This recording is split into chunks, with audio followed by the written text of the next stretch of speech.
Austrumlatgales profesionālās vidusskolas meiteņu koris ieskandināja radošo pasākumu, tautas deju kolektīvi Ritvari un Cielaviņa lika izkustēties. Savukārt jaunieši savā radošajā darbnīcā vārīja sieru un sviestu. Šeit pat uz vietas, uz ugunskura.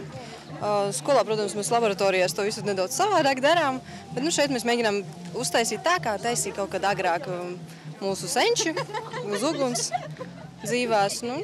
Tālūk. Man ļoti patīk gatavot ēst mājās, un pārsvarā tā arī paiet viss brīvais laiks, aizbraucot mājās. Gatavoju priekš ģimenes, priekš draugiem. Tādēļ arī atnācu uz šo skolu. Austrumlatgales profesionālā vidusskola ir viena no lielākajām profesionālās izglītības iestādēm Latgales reģionā. Mēs esam lieli, mums ir 5 mācību vietas, un tāda centrālā mācību vieta atrodas Rēzeknē. Un kopumā mēs realizējam vairāk nekā 20 izglītības programmas. Tās galvenās nozares ir ēdināšanas pakalpojumi, ēdināšanas pakalpojumi speciālists, viesmīlības pakalpojumi speciālists, pārtikas produktu ražošanas tehniķis, plaši pārstāvētas arī jaunās tehnoloģijas, datorsistēmu tehniķus gatavojam, arī programmēšanas tehniķus, būvniecības nozare, ēku celtnieki, namdari, apdares darbi, automehānika, elektrība. Tās ir tās galvenās nozares, kurās mēs gatavojam jaunos speciālistus. Un skolas dzīve, protams, nav skolas dzīve, jo tur ir tikai mācības un prasmju ieguve.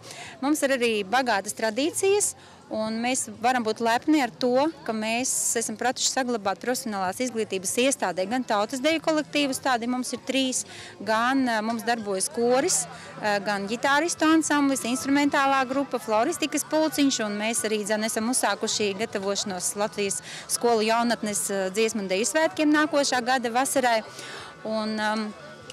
Tādi tradicionāli pasākumi dažādi notiek, kā skolas gada balva vakardien, piemēram, kad mēs apbalvojām gan konkursu uzvarētājus, gan olimpiāžu uzvarētājus, gan mums ir nominācija gada skolnieks un skolas lepnums.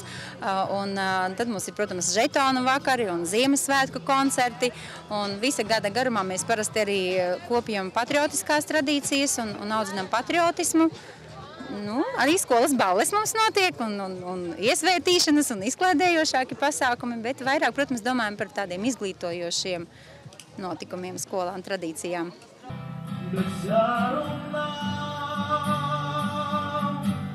Ar sevi pašu